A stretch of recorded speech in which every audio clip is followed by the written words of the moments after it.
big was that fish you caught? This big? This big? This big? Without photographic evidence, there's nothing that proves you caught a whopper. And that's been true since the dawn of fishing. In fact, hundreds of years ago, long before photography could capture the moment, Japanese fishermen invented their own way to record trophy catches. They called it Gyotaku.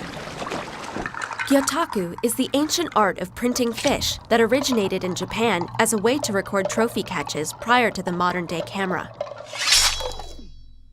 Gyo means fish, and taku means impression. There are several different stories about how Gyotaku came about, but it basically started with fishermen needing a way to record the species and size of the fish they caught over 100 years ago. Fishermen took paper, ink, and brushes out to sea with them.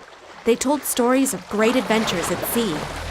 Since the Japanese revered certain fish, the fishermen would take a rubbing from these fish and release them. To make the rubbing, they would paint the fish with non-toxic sumi ink and print them on rice paper. This way, they could be released or cleaned and sold at market. The first prints like this were for records only, with no extra details. It wasn't until the mid-1800s that they began painting eye details and other embellishments onto the prints.